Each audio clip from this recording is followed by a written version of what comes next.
Hello, everyone, and welcome to another exciting episode live of Attack of Opportunity. Live. Well, I guess I kind of jumped the gun on that. Tonight, we are listening to 15 hours in the future. I know I always like to say that fellow cast member Jay Tamlin, who is currently with my daughter, married in Japan, teaching English over there because common is fun, is 13 hours in the future, but I've reached further into the future, 15 hours to Brisbane, Australia, where I have the distinct pleasure of speaking with two guests, Miss Emily Grace and Michele Grasso. I hope I got that right, from the Fate's Grip podcast. Guys, thank you so much, unmute now, for being on the show tonight. Thank you very much. Thank you. It's exciting. Yeah, you were so close with that name. So close. I'd literally had him spell it phonetically in the chat. Me-ke-le. Because, I just mutilate the English language. It is just most commonly known. So, on with the show. There we go. The first question that we always like to ask our guests here, we'll start with ladies first. How did you first know that you were a geek, a nerd, one of us, Emily? Yeah, that's a really good question. I think I was really obsessed with like film and TV in high school. So like I was a pop culture geek. I didn't go kind of like the way that most people go, like through, I don't know, Harry Potter, Lord of the Rings, that sort of stuff. But yeah, I just was really interested in editing like YouTube videos and stuff. And people at school thought that that was not cool. And then I was just kind of like, I'm going to own it and be the best nerd that I can be. And here I am at 26 playing D&D. Oh, the high school audio video geek. Shame. But no, very cool. Look how you turned out. All pink and such. What about you, yes. Sir? It's killing me. The mauve curtains and the pink hair. We tried doing this in pre-video shop. It's like, just own it. Just own it. What about you, sir? Can you top that? Oh, I don't think so. I think, a set of books in my high school years turned up in the hands of a very nerdy friend of mine. And this was back in 2012.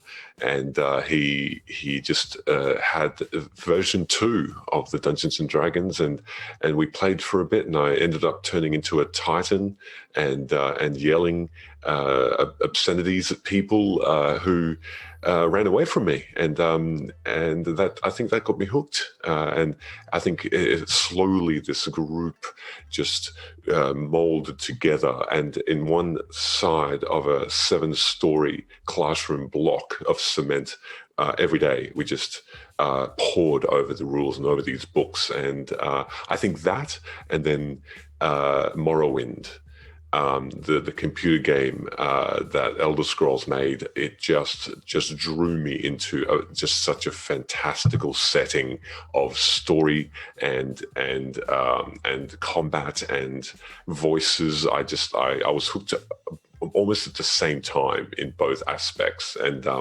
I think that really inspired me. Right on. So you could say that Elder Scrolls was the gateway drug, because if I'm not mistaken, you are the actual game master of Fate's Grip. That's correct. I have taken that mantle and challenge on board, but it's just so what Emily's laughing. It's just very, very. I don't think I'd have it any other way. I think as a player, I would not enjoy it as much, because I can be the people that I talk to in Morrowind or Skyrim. I can be the people that that mess around with the people I talk to face to face. It's I think it's the most fun. So it wasn't like, well, no one else wants to do it, I guess it's got to be you, Mr. Grasso. You get into not this time. This time. I was very keen. No, I'm feeling you. There's a lot to be said with having like endless 2-dimensional characters that you can do whatever you want with. There's a lot of hidden joy there. I agree. So I mentioned gateway drug and video game. So there you are, schlepping the halls, so lonely in high school or college and doing the AV thing there, Emily. What drew you? Did you just happen to come across the original really bad cartoon of The Hobbit, where they actually shot real live action people and colored them in, and you went, oh, this can't be edited, we'll just toss this? Or, what was there a defining moment for you? Oh man.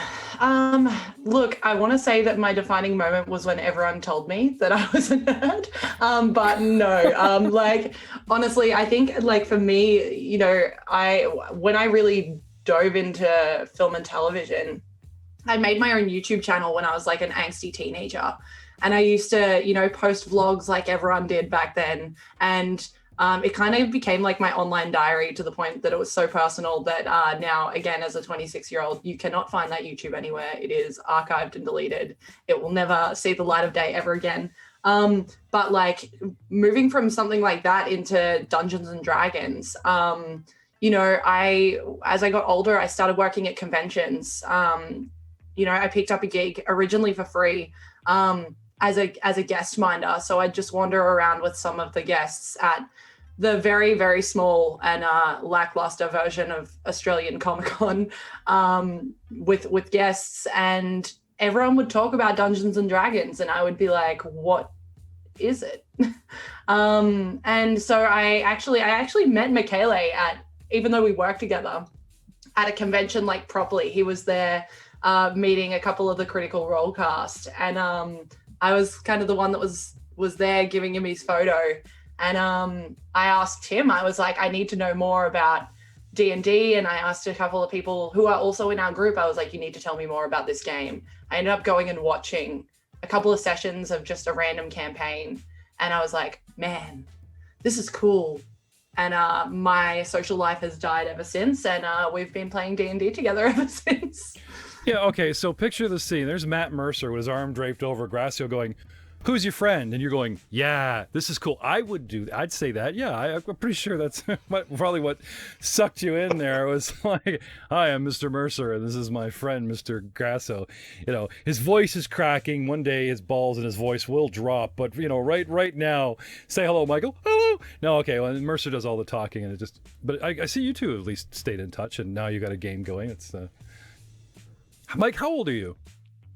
Michele. I turned 33 yesterday. I can't ask her. She's a chick, so I got to ask you. You're 33. You're 33. Okay, I thought I was talking to two. You did let your age slip there, honey. Two angsty teenagers. I honestly thought I was looking at like 19 and 24 tops. Honestly. Such I thought it must be the dry heat down in Australia, because lucky, very lucky. Guys it can get very humid. Do not look that old, but I joke. One of the things I actually love about this game is if you find it young, or even if you find it, like even your 30s or 40s or whatever. Even we were just talking about Vince and the D&D grandma. This woman discovered D&D at 70 something. And, it's a big hit, and she loves it. And, I just think that's precious, no matter what age. There's a big thing now that, D&D and everything is cool in the mainstream, that they have special adventures for little kids, like the ogre and his cake and things like that, to get, hook 'em young. That kind of thing. Yeah, my younger sister and brother, I have like two siblings that are very much under the age of 13, and they watched me. I was dabbling once upon a time in drawing, which I can't do very well, but hey, I was doing it. And they were like, what are you drawing? And I was like, oh, I'm trying to draw my Dungeons and Dragons character. And they were like, what's Dungeons and Dragons? And I was like, this is the defining moment of my relationship with my siblings. And now I'm writing them like a children-based campaign that my dad's gonna run for them. Which is really weird as well. That's ridiculous. Sure. And on top of that, like my mum, who is always in our stream, like every Tuesday when we stream, she is consistently in the comments, either throwing banter or she's like asking us what's going on. And she came once and played in a one-shot at a pub in Brisbane as a male fighter who looked like a goth, really. And it was just the weirdest, like, generational moment where I can look at my younger siblings who are about to go into playing it. My mum, who is in her 50s, is now kind of like, oh, I'll play in a one-shot every now and again. And then there's me kind of in the middle. It's a really weird, interesting dynamic for sure. That's awesome. That is so awesome. I I'm at a lot. Like, I have a list of questions in front of me, and if I ever get inspired to ask something out of the box, I do, so that the interviews aren't, cookie cutter. You mentioned that you could barely draw. Are you telling me now? Unfortunately, the podcast audience is not going to see this, but if you look up Fate Script on the video here, there is a lovely. The only thing I can call it is a 1 week commemorative plate with the Fake Script cast on it. Like, it's a lovely circle shot, but the way the characters are arranged, you just can almost see the curved edges of the circle, and it looks like a commemorative plate. I want one. Can we talk about you that? can commission one if you like. Yeah. Did you draw it? Did you draw it? No, I can't take credit for the art that's in there. I definitely I threw it all together. So all of our players found commissioned their own art. Myself, I play Amara, who is a shadow monk. Mm-hmm. I had her commissioned by a wonderful artist, super, super cool. His name's Gabe versus Art. And I kind of saw his art on Instagram, and I was like, man, that's so cool. Like, I want something like that. And I emailed him. I didn't give him any reference imaging whatsoever. And I had it back within 3 days. Like, it was the quickest turnaround. And then, I was kind of like, how is this going to fit on Twitter? Let's make this look cool. And I chucked it into a circle, and here we are. No, it looks great. I mean, he's even got some celebrity reference. Your main character in the center with the rapier looks like a cross between Orlando Bloom and his lookalike that played the last Dracula in the Dracula movie. There's some epic looking stuff here. I've just blew it up there. So this is from Gabriel versus Art that you can find on Instagram. So a thank you and a bit of a plug for him, and I'll just put that back where I found it. But I have to say, Emily is being too humble. The amount of work that she's taken to layer these characters together and put the correct coloring behind it. It's even though those pictures are pre-made or pre-drawn, it does still take a lot of effort to actually move things around, making sure that the colors match, the colors are or contrast enough, that the Fate Script logo in there. It's a big job. So kudos to Emily for that. I think you should reach out. I've already got people in the chat here asking for this commemorable plate. They want to make it happen. I will help you reach out to Gabriel, whoever he is, and maybe you could work a commission with him where you could take his art with your composition, I believe would be the correct term, and you guys put it on a plate, and 60 for you, 20 for him, and I get maybe, I don't know, a 90% finder's fee, and we'll make this plate happen, and we'll sell them at like $5 a pop, because you guys are like a week old. So no, just kidding. No, that's fair.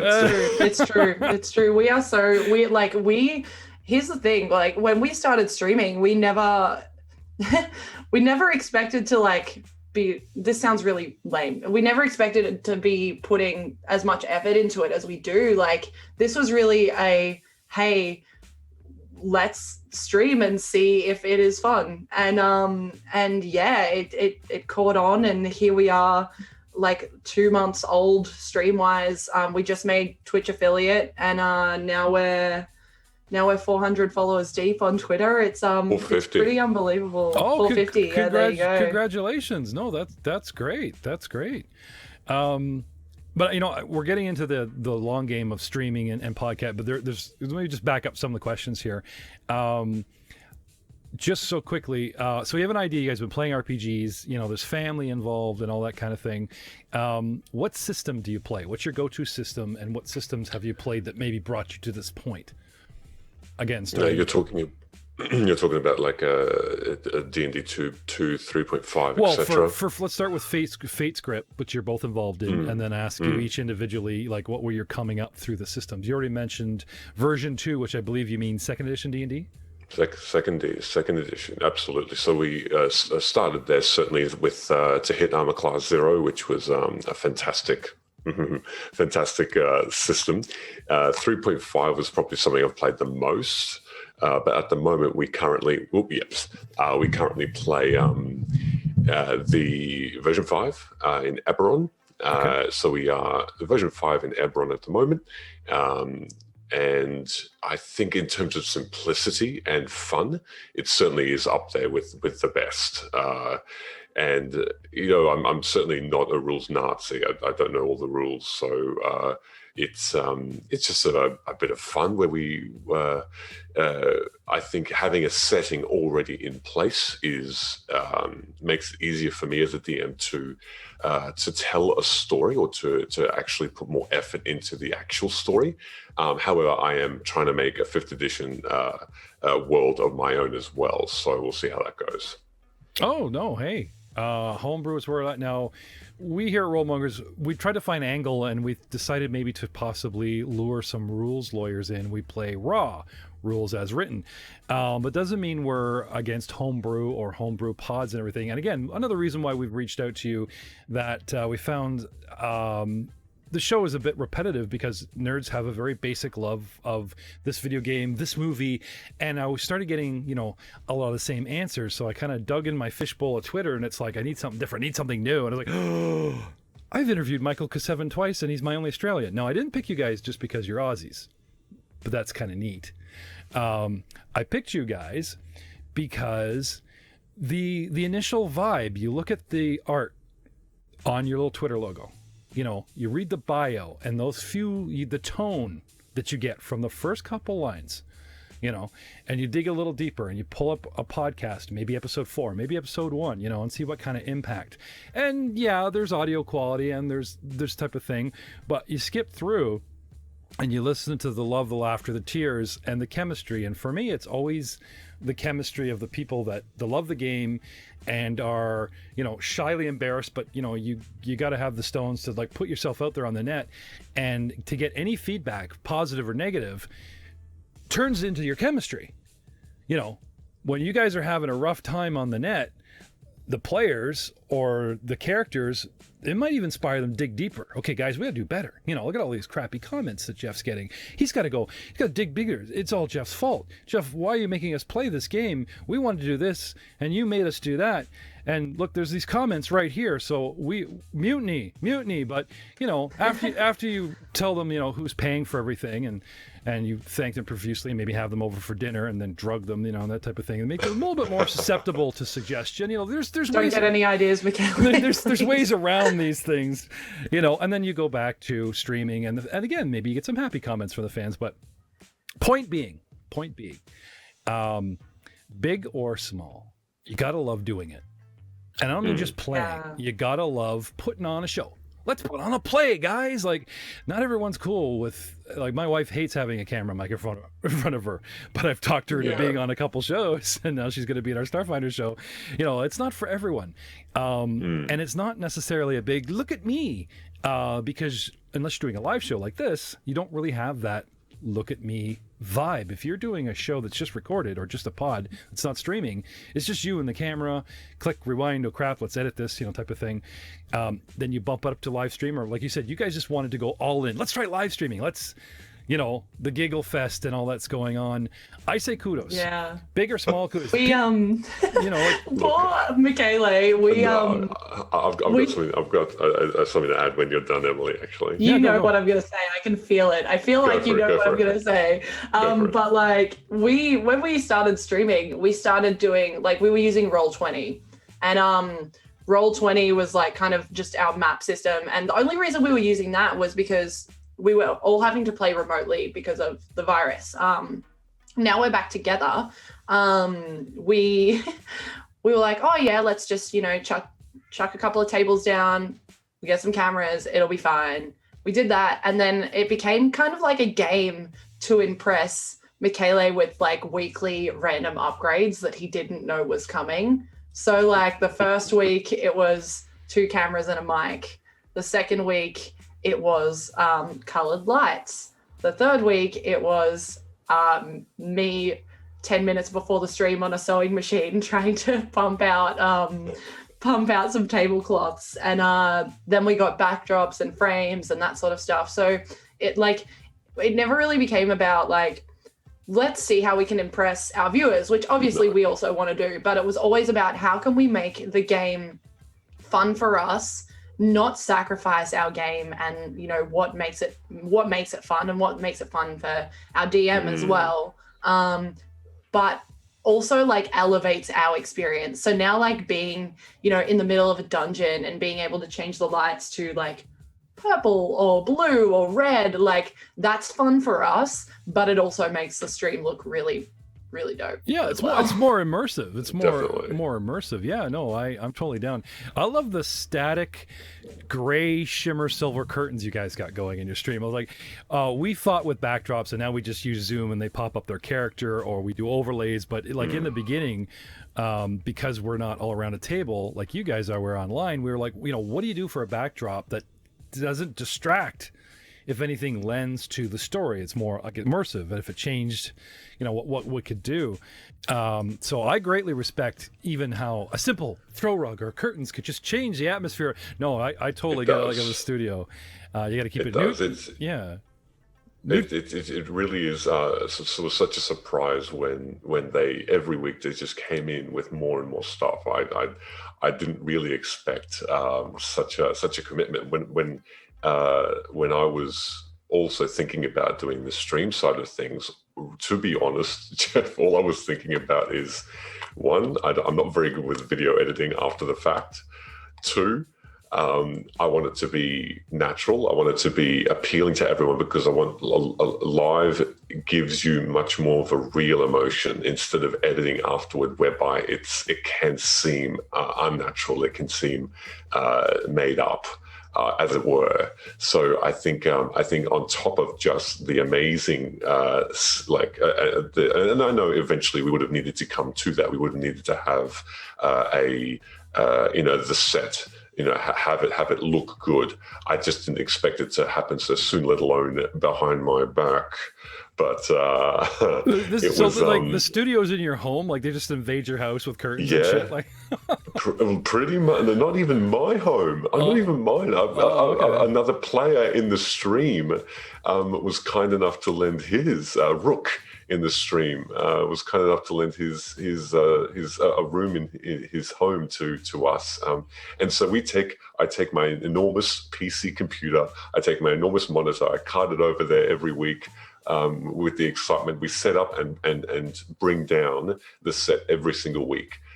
So it's a bit of a an effort to set up and put down again, but it's just a joy to have that opportunity, as well as I just, like, on a personal selfish note, it's a bit lazy on my part, because I don't think I'd be able to do the video editing afterwards if it was a pre-recorded thing.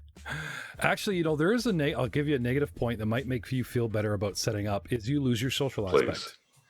You have that 30-minute setup. Everyone's, how's your day at work? How's it going? Excuse me, who's got the beer? Blah, blah. You know, like, you guys are interacting socially just as friends during that entire setup time. Unless it's just you and the sewing machine and everyone shows up last minute going, let's play.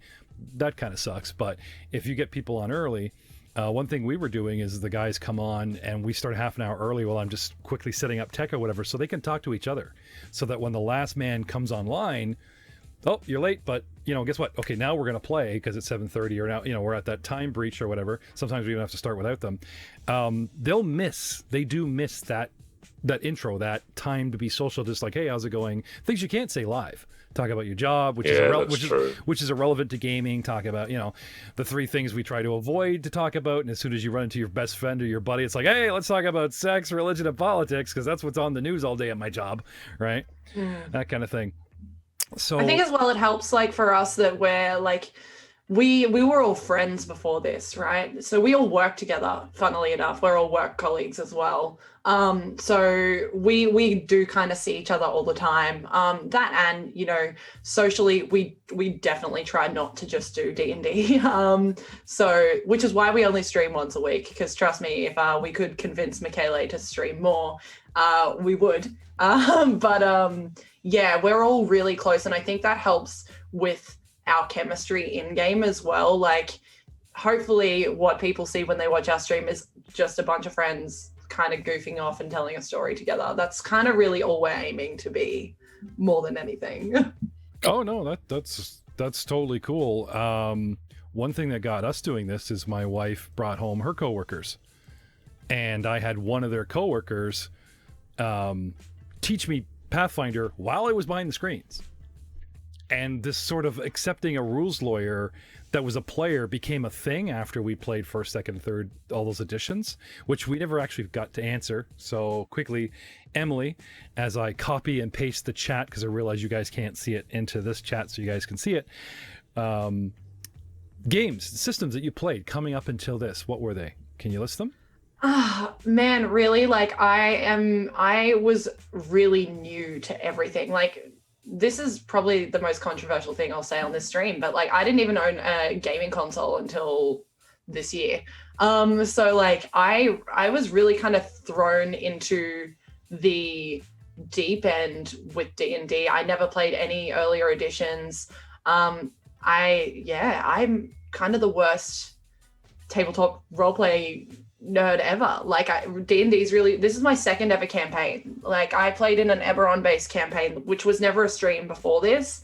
And I really threw myself, I guess, into the deep end with that. I played for my first ever character, I played a changeling gunslinger, and I had no idea how any of it worked.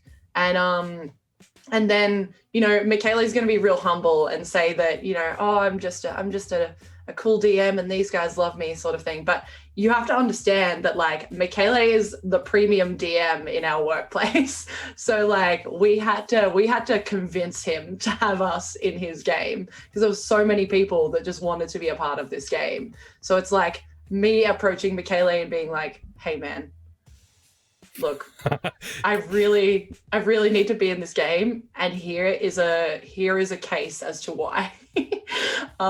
So yeah, really, this is kind of my first big roleplay game experience. I love the look on his face. He's like, I know what you said to her. You said, you know what? Gaming girls are really hot on streams right now.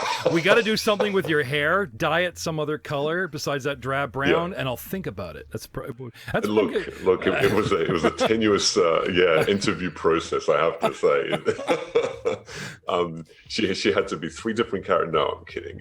She was no, absolutely. I look, obviously, streaming and stuff. Yeah. It was. It's not. How can I put this? You know, females on the stream. You know, it's just unfortunately it does. Yep. She's the most popular now by far. But it's. I would have said yes. You know, whether we'd be streaming or not. You know, I was looking for a 5th or a 4th at that point, and. I honestly just didn't know that she was keen, so it was more of I was playing hard to get. Yeah, pretty much. Well, I had no idea, honey. And I was just if you got the talent, honey, just flaunt it. You know, just. I was like literally my partner also plays in Fate's group with us, and he was like, guess what? Michele asked me if I wanted to play in the campaign, and I was like, oh, I'm so happy for you. Also, though, can you tell him that I want to play? And he was like, oh, I mean, I can. And I was like, actually, no, don't tell him. I want him to ask me. So I like sat on this, I think for like a month. I was like, no, I'm not going to ask him. I'm not going to ask him. And then Chris, who plays Barclays the Viper, he got invited, and Sheldon, who plays Thulrum, got invited. And I was like, these are all some of my best friends. I want to play. I'm jealous. And so I cornered Michele one day in our back room at work. And I was like, hey, can I play? And he was like, I have to give it to Michele. The reason like that he gave me for like not asking me was I also DM. I'm DMing a game at the moment, which is very sporadic. And he was like, oh, I just don't want to like overload your plate. Like, I want to make sure that you're okay, sort of thing. And I was like, no, seriously, like, just let me play, please. And now we're streaming. It's just such a quick really, really successful Yeah. story, really. And I'm so glad that everyone molds together. Everyone, is our friends. We take a joke. At the same time, we can, RP and role play really, really well together. And you're right, Jeff. That is when you have that chemistry, it really changes and has more opportunity. So I'm only grateful and thankful to everyone that's in there that we can have that. So when you guys are live, Mr. Grasso, who reaches out to the fans? Who's typing in the chat? It's always Emily Grace. It's always my right answer. Yeah, exactly. If right. you had said somebody like, "Oh yeah, the dude on the left," I'd be like, "Nope, that's the wrong answer, man." I have to give everyone credit though. We all try to engage as much as possible. Chris and Preston, who plays Gunnar. Everyone's kind of in the chat as much as they can. Obviously, at the same time, we want to make sure that we're still paying attention to the story that Michele is writing for us, I should say. So we all try as much as possible. I will say that I watch back our stream every Tuesday before we do our next stream. I rewatch our previous week's stream, because I never write anything down, so I need to refresh my memory. Oh. Michele's nodding. He's like, yeah, she doesn't. She has to history check everything. That and what can we improve? That sort of stuff. And at the start of literally every stream, my face is doing this for a solid 3 minutes. Michele is recapping, and I'm just yeah, Twitter, Instagram, Twitch. See, she's working everything. That, because if I saw that, I'd be like, oh look, resting bitch face. She just doesn't want to be here. My boyfriend's here. I have to play. That kind of thing. I'm so glad that we have the inside on that because. Yeah. Well, this is why you're here. Appearances can be deceiving. You lost the bet. The hair went pink. I understand. It's fine. It's fine. It was orange. It was bright fluoro orange before we started streaming. Again, this was just kind of 6 weeks in the house. What can I do that I wouldn't do outside of the house? Let's dye my hair pink. It'll be faded by now. It is not. Hey, Grasso, I got something fun for you. Make her change her hair color if her character dies, and watch all the other players gun for her death. Just to see that orange hair. I'm going to be the first to die anyway. I'm absolutely going to be the first to die. I feel it in my bones. But hey, I'm up for that. That's a cool idea. It's a double-edged sword, Grasso. But if they can take down a boss in 3 rounds or less than 5, because every DM wants a boss fight to go 5 rounds minimum, 10 is your glory. 15, they're really digging in. But when they one-shot your guy, when they knock over your boss in 3 to 5 rounds or less than 5 rounds, it's painful. You got to give it to them. I got to say, you can't cheat the dice. You got to give it to them. No. Well done. But there's that secret GM pain of going, I didn't get to use half their abilities. I didn't make them work for it. It's no, they just outmanned and outgunned you. If they can do that on the next boss, I want to know if we've done that. Well, this is where he paints his hair green. If you guys can pull this off, because you got to lay it on the table, man. You can't lay down that kind of. There's a fair bit. Yeah. There you go. You heard it here first. Yeah, exactly. I'm going to say dark blue. I'm going to say that the only reason that he's agreeing to this though is because he knows that I will die before this happens. I'll make sure it happens. It's going to happen. See, she saw right. She is a GM that she saw right. Through it. So just to be clear, orange for her, blue for you, and the boyfriend shaved his head. I've done orange now. I've got to try something different. Maybe I let the people decide. Maybe I'll just chuck up a poll and Game of Thrones silver, because that would make it popular. Here's the thing, I've had my hair color. My sister's a hairdresser, so I've been blue, I've been nearly red, I've been purple, pink, I haven't been green. I will not go green. That is the one color I will never go. So obviously everyone will now vote for green. But yeah, I'm not afraid about color of hair. So this has nothing to do with your personal taste in anime. This is just COVID. No.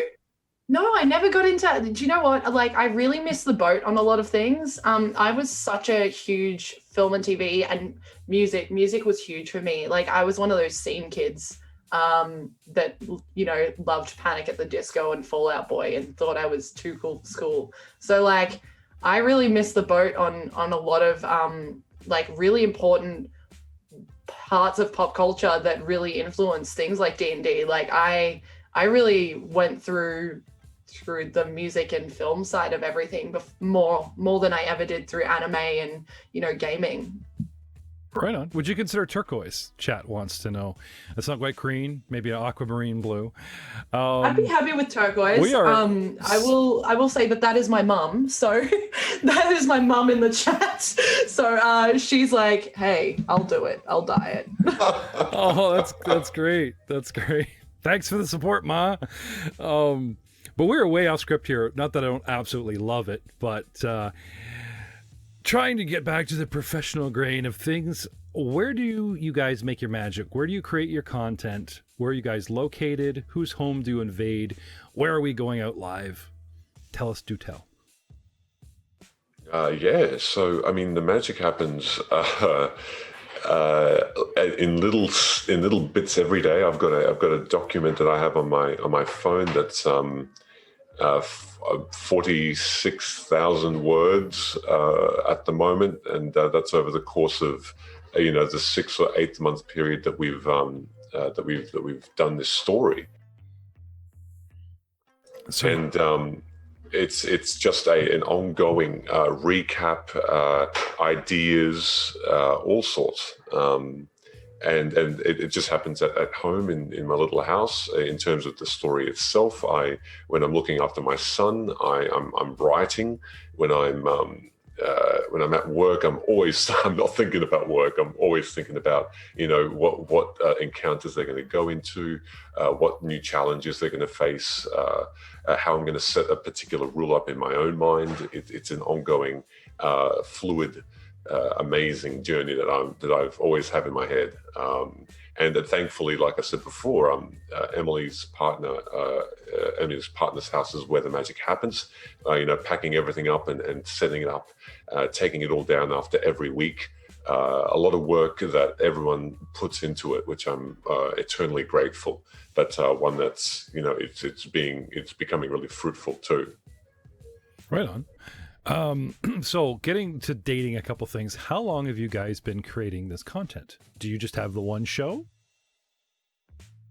Yeah, it's actually a little bit sad when I think about it, because we really did Fate Script, where tonight will be our 28th session, I believe.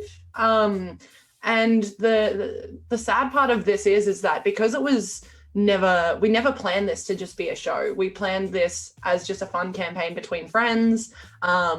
And halfway through, we were kind of like, oh, let's give streaming a go. So we don't have all of that first initial content to share, which is really it hurts me a little bit, but it's fine. But yeah, we've been playing this campaign for 6+ months now.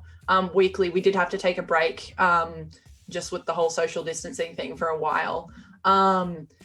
Before that, there wasn't, at least from a character perspective, we had a couple of meetings as a group and we were like, hey, what type of a campaign do we want to play? That sort of thing. But yeah, this is really our first go at streaming and content creation as a whole, as a group together. Hopefully not our last. But now what we're focusing on while we're really trying to get Fate Script feeling a little bit more comfortable, is now kind of trying to fill those gaps that we missed out on in the start. So we're going back and creating some content for, character profiles and that sort of thing, just so that people can really start to understand who these random characters are that they tuned into 12 episodes later. And we're moving that onto YouTube as well, so that when Twitch takes it down inevitably, you can actually go back and watch it, because that's something as new streamers we did not know. So that was a very fun discovery for sure. Oh yeah, no, YouTube is really big for us. Like we have a handful of streamers that catch us on Friday night because everyone has a Friday night. They have no room for you. They're doing whatever they were doing on Friday night, whether it's their own show or whatever they had planned, right? So uploading that to YouTube later and having there forever and ever, that kind of thing is they could show up and it's 6 months later. They could show up in 2 years, that kind of thing. We have people just tuning into us now, and they have all of our content that's been pushed from pod onto video, and they have the pod hosts or YouTube, and we're also finding it's a different audience. We find a YouTube audience is kind of separate from the Twitch audience and separate from the podcast audience, because we're noticing some overlap in the numbers, and we're noticing everyone has a preference. They would rather watch a live video as opposed to just a video on YouTube, or they're walking their dog and they would rather just listen than watching everybody with their chips and stuff, and that kind of bit. But that's not a reason why you guys shouldn't expand and why you shouldn't have every outlet. Like right now, I remember seeing your faces where they're like, "Oh yeah, where you stream this to?" We want to tell our friends. I'm like, Twitch or this? I'm like, no, both. Twitch, Twitter, D-Link, Steam, my personal Facebook. It's everywhere. And is there a following all those places? No, not necessarily. But exposure. Someone's going to turn into the Facebook. Someone's going to turn, right? And they'll track back to your personal website or to your tweet. It'll helps you direct them back to where your main content is. So by all means, guys, I can even help you with that. After the show. What has really been the biggest one for us? Like, again, when I was an angsty teenager, I had a Twitter, like just a personal Twitter. Again, it was. Yeah, whatever. Who cares? We don't need to talk about that. It's an embarrassing time of every teenager's life when they post. No one needs to see it. I when Fate's group actually started gaining some traction, I went onto my personal Twitter and I deleted every tweet that I had ever written in my entire life. So that was fun. But yeah, Twitter. I signed us up for Twitter. I started just following random podcasts that were similar to us. And just again, I wasn't trying to plug us or do anything crazy. I was just trying to reach out to like-minded people and figure out what was making them special, and can we learn from these people, and can we make friends, and can we become a part of this community? And I think in doing that in a genuine way and not just sending everyone our Twitch link, we've formed some really great connections with people, but B, the Twitter following has been almost a lot more organic than I expected it to be. And that's where we're seeing a lot of our support come in. We get people in the Twitch chat every week that are like, "Oh, hey, I found you guys on Twitter." I posted a tweet last night about us making affiliate, on Twitch, and I've already had, I think, 3 people reach out and DM us and be like, "Hey, so happy for you. Also, I've subscribed." And that's just such a cool moment because again, we were never trying to tell people, "Hey, you should like and subscribe us," which, I mean, you have to kind of do as well. But it was never how we went in gun ho. It just feels a lot nicer to have that sort of a following from my perspective, at least. It's been such a joy connecting with all these people. Well, because they're people, right? They are actual people at the other end of their advertisement, of their art, of their skill set that they have. So I don't think we would have done it any other way. I think, and we'll continue to do it. We're going to continue to actually talk to them like they are real human beings, and not just have that need to try and advertise ourselves. I just don't think that's us, and I think that's a good thing. And like you said, Emily, it might be something that's inevitable, but we'll certainly keep it as natural as possible for as long as possible.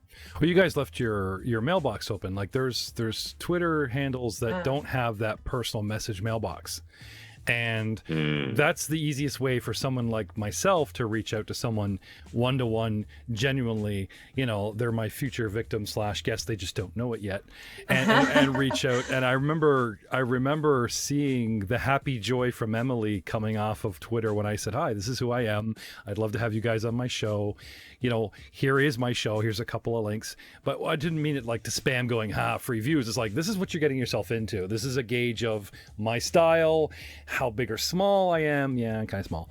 That type of thing. And what it's like to be on the show, And I felt Emily reaching through Twitter going, "Oh my God, yeah, that's fun. Yeah, I can't wait to just totally." I'm a little bit crazy. I'm sorry. But the first thing you said was, "Not alone. I'm bringing Grasso. I'm bringing someone." Is like, oh, someone you really want to bring somebody in here to roast. The whole reason is like, yeah, I'm bringing somebody with me, and we're gonna have some fun. And it's like, okay, these are some upbeat, for sure. Fun people. I think it's been super important. Like for me. We have kind of, we made a joke about it earlier, but we have kind of gone behind Michele's back a lot, like not aggressively, but in terms of like building our studio and all of that sort of stuff. And I know as a very, very new DM, like how much work goes into planning a campaign. And I don't want like just us as players to be on the other end, like reaping all of the rewards and benefits. I want like Michele to feel that like payoff for his hard work, which is why like I'm always throwing him into things and trying to get him onto stuff. He actually guest spotted on a fun, also actual play podcast called Last Nerds on Earth. And like as soon as that went live, they streamed to Twitch, which they did just so our group could watch Michele play. But B, we were all in the chat, like super excited, heckling him as much as we could. It's important to me that like, and definitely to the rest of our group as well, that like Michele really, he's created such an amazing, like rich world for us that like, even when, a lot of people turn around and see RP based sessions and they're like, I just want to go fight stuff. Like we don't feel that ever. It's always like, oh my gosh, what's going to happen in this session? And it's because of the work that Michele's done. So like, it's important for us that he gets that recognition as much as possible. No, that's cool. A lot of people assume that the game master is the mastermind behind the stream. That's not always the case. It's got to be a group effort, and if the others can pitch in a small way or in a big way, you know what I mean? Like it's true, I did start my own stuff here, and I am the mastermind, but there's no way I would have gotten past day one without my cast, which, by the way, took me a year to build. I spent a year just building a cast because I had my friends for 6 weeks, and they bailed. And then I went online. Always a danger. And then found, so whenever I have people come on here like, oh yeah, we're all friends, I'm like, good for you. Good for you. It's like I went through a year. That's actually why we came here, is to just make you feel terrible. No, but the funny thing is we changed our idea and half my friends came back. Simple as that. We beat Mummy's Mask till it was a dead horse, and we called it the Curse of the Mummy's Mask. And after a year, we put it down and went, let's play Star Wars. And the reason I'm telling you this story is I do have a question for you at the end of it. I stopped taking the stream, the pod, the everything so seriously because Star Wars is just laid back fun. Everybody knows it. I stopped taking everything I wanted to do so seriously and just played, right? And the people came back, had a great time, and the people that signed on for Mummy's Mask that stuck with me are like, oh yeah, we're really enjoying this. Like you put so much work, but you made it feel like work. And that was my mistake, is somewhere along the way, I was already thinking business without the fun. For me, it was big fun. But if you can't project the fun you're having with the people around you, if you can't dick around going, Christmas lights. No, really, it's cave entrance. Maybe goblins have Christmas lights. Suck it up, Grasso. This is it's going to happen. We're live. If you can't improvise and have that fun, type of thing, mistakes were made. So my question for you, is a lot of people will watch this. Your fans, new listeners and stuff will go, great. Oh, wow, I learned something. But I'd like to talk about some of your struggles. because some people can be put off, and I'm not talking about fans. I'm talking about, because one of the reasons for the show is to help other content creators like yourself stick with it, stay in the game. They're not having a good time. They're having trouble with their cast. They're having trouble with technical. They're having trouble with whatever. And everyone comes on here and you guys are like, I'm so great. We're having so much fun on the show. Me and this guy have chemistry, blah, blah, blah, blah, blah. They really don't see the behind the scenes.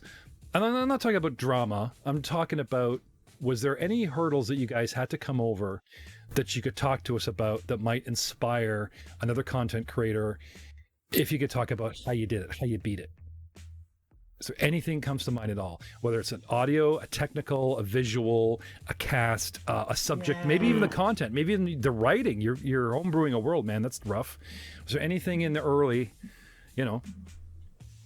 I think audio is a huge one. Like audio, we're still struggling with.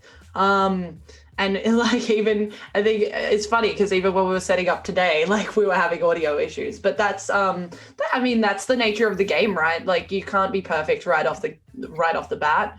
Audio is still something that we're struggling with. And I guess as well, like just deciding, A, when we're going behind Michele's back, what type of a mood are we going to create that A, complements this world and B, doesn't feel invasive was huge. I think keeping up with the Twitter has been a little bit of a challenge, but these are all things that we, started off as a one-person job that has now expanded to our entire team working together. So I think like if I have any advice for those types of issues is like, you've just got to keep working at it, right? It's never going to be perfect straight away. And that's kind of the charm of it, I guess. If we didn't have anything to work on, it wouldn't be as fun. Well, just so no one misunderstands my question, these are questions that like you'd ask a big celebrity, right? Oh, do you have any challenges? You're big, Mr. Goslin, blah, blah, blah, right? You guys were really floored that I even asked you to be on the show.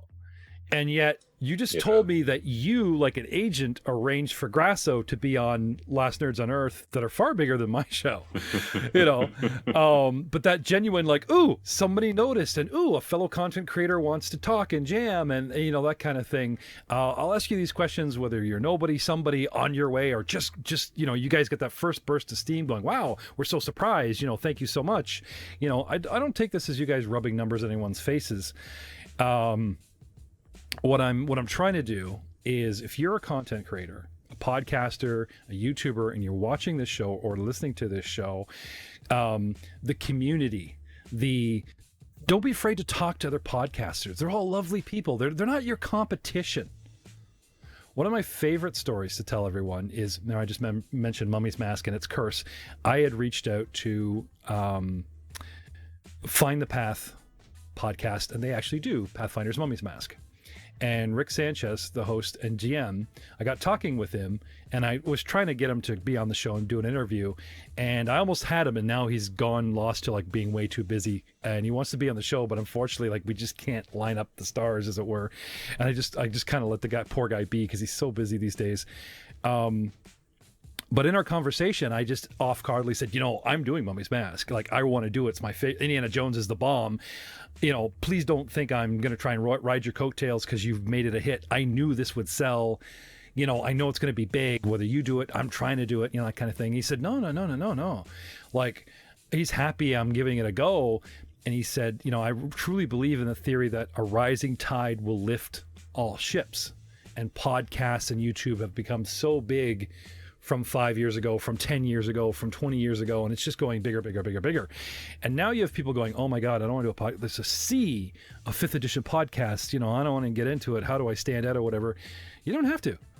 You be you, and people like you will find you. You find your niche. You like, don't try to do something for everyone. Do what you want to do. And trust me, the people that like what you're doing, they'll find you. And that's an interesting point, because that puts me in a to your question about what we're doing at the moment. While Emily's thinking about the Twitter and doing the backdrop and going behind my back, I'm thinking about all of that, but also what we're going to do next. So we have, all these ideas are laid out on the table as to Are we going to have some guest people come in for 1 or 2 sessions?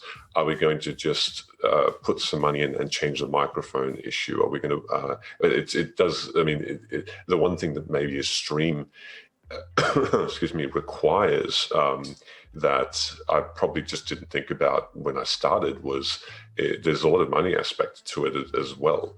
The equipment, making the cameras look good, all these other props. So I think that's where maybe we can go into a trap of maybe not making it just us, not just doing it.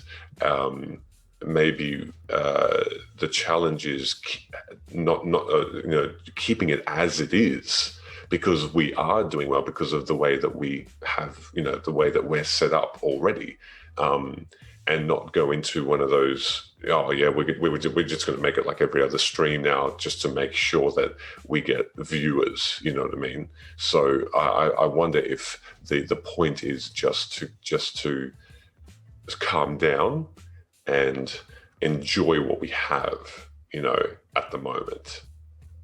Cool. Yeah, I think once we when we as a group, when we got like our backdrops, that was the last thing that we did. And I know Michele stresses about money because we never tell him how much anything costs. We just do it, and we hope that he likes it. Something that we as players spoke about a lot. We were like, if we're gonna do this, we're gonna do it as affordably as humanly possible, because A, we are all retail employees, and B, we don't want to ever be bitter about that, I guess. So everything that we've done, the tablecloths and the backdrop is all just fabric that we got from like a fabric store, and I got on my mum's 30-year-old sewing machine and sewed it all together. And like the cameras, everything that we've done has been nice, but on a budget. So like that is advice that I would have for any stream that's starting out there. Like we did everything that we have. We've got a 3 camera, 2 mic setup, and it's all cost us under $1,000. So that's including like all of the things you see on the table. One of our players has a pseudo dragon, so we've got a little dragon that sits on the table, and we've got some candles, and we've got some lights, and all of that. Like everything you see in our stream was under $1,000. So like that's our total. Definitely try to do that. No, I feel you. I've been doing this for 4 years. We've only been putting up content for 3. Okay. And a lot of people won't tell you this. I'll tell you straight up. Okay. So let's go back 4 years. I spent a year just casting, trying to do Mummy's Mask. It failed. I wouldn't give up. We switched to Star Wars. We got 6 months in Star Wars. It's doing okay. We just Dice Before Dishonor. Thank you, Twilight Valley, Joe O'Brien for the GCP for inspiration. Boom. We launch a show that's kind of a tongue in cheek, and it actually became one of our biggest shows. And then we added more and more and more. And I kept stretching. It was like I was running through a dry field, just dropping sparks to see if something would take off. And the funny thing is, we never had like a solid hit. Everything just kind of did pretty cool. So now they're like, Jeff, you're spitting all these plates. I'm like, no, type of thing. Then we switched to YouTube, and we started doing Pathfinder 2nd Edition. And we were in the middle of doing an evil campaign. Like we had 2 shows. We're like, let's do evil. No one does the evil thing. Hell's Vengeance. This is going to sell. This is going to be great. We'll have a lot of fun playing evil characters. We're doing it. We're having a great time. We had like 2 episodes. I even brought my daughter in to do a cameo. And out of nowhere, 2nd Edition drops. I'm like, guys, let's jump on this. And they're like, what are you talking about? I'm like, August a year ago, you read the core book, I'll read the adventure, we'll do the rules lawyer thing with my friend Joe Gibson, we'll do characters, and we'll live stream it. We've never live streamed anything. We'll do all this crap at once. We reached out, and through a guy I interviewed, thank you to Corey Thomas of Dark Galaxies Gaming, we picked up Fantasy Grounds as a sponsor, and we didn't know how to use it because we're using Roll20, and we just threw ourselves onto the net.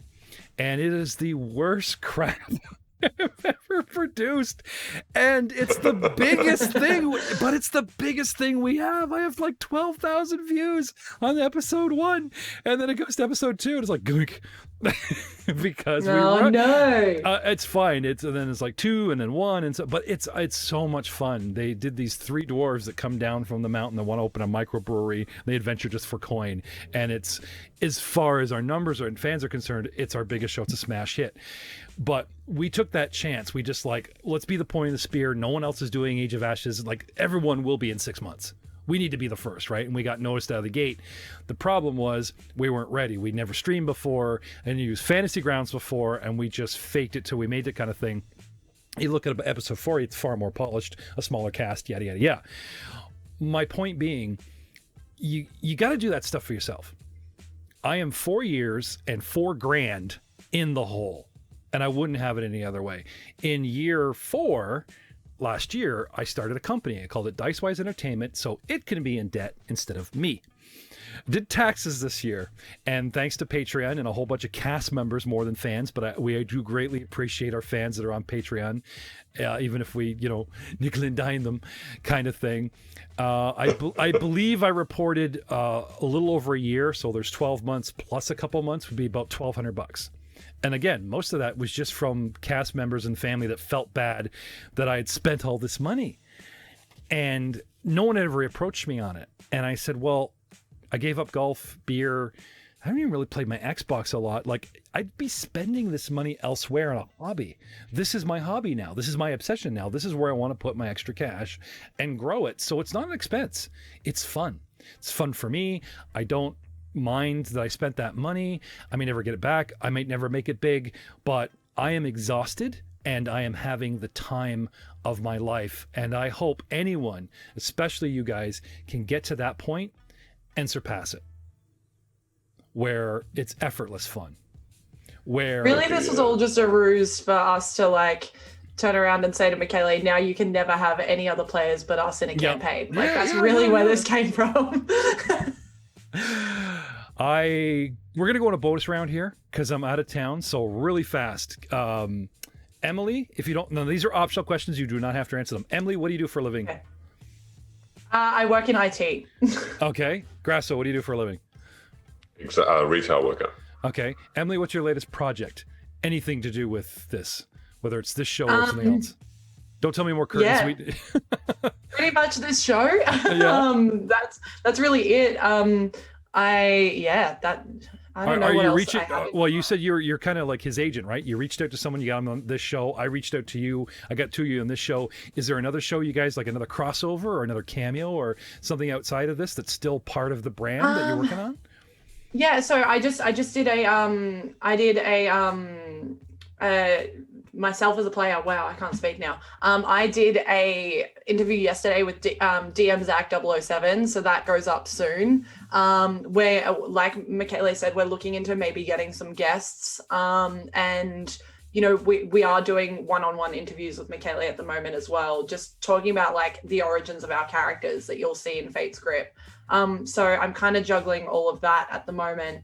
And then writing my campaign. So there's a lot of stuff going on. Okay, Grasso, what's in the future? If we could have a sneak peek, a glimpse, what do you got planned? I'm not talking about fresh curtains and making that poor girl slave on the machine. I'm talking about, and like you must have an idea of the campaign arcs, and this could take a year or 2 years or 3 years. But have you thought of something, a different direction, a second show? Is there anything you got on the horizon there? You could give us a whisper, you heard it here first kind of thing? Yeah, look, I'm making my own world completely from scratch, making a new race that is mine, that I can enjoy and be passionate about and introduce for the very first time to everyone. I'm in the motions of doing a world building stream and doing that on a more regular basis on our stream Veneselda, and just hopefully maybe transitioning from Eberron to something that is different, that is more wilder than what we've done so far in thus far a world that's never been inhabited, and that really excites me. That I can make something my own. It's a big challenge. I'm not very creative. That's why I've chosen Eberron as the starting point, as a kickoff point. But Such because a lie. I think I'm. That's such a look, blatant lie. You're the GM, you're a writer, and you got that terrible high pitched squeaky voice. That's like 3 strikes. Why are you still doing this, man? Like his love for it know, must right? be, don't worry, man. One day your voice will drop. You'll get through puberty. That's right. I'm GM Jeff Ball. This is Attack of Opportunity. I have spent too much time harassing and putting my own spin on things, but yeah, hence the name. Emily, don't ever change. Grasso. Look, I'll try. Don't ever change, Emily. You are a delight. Mr. Grasso, thank you so much for being on the show, and I hope as many other hosts scoop you up the way I have, guys. Thank you so much. You've been great, and we will see you all next time on Attack of Opportunity. Thank you. Thank you. Yeah.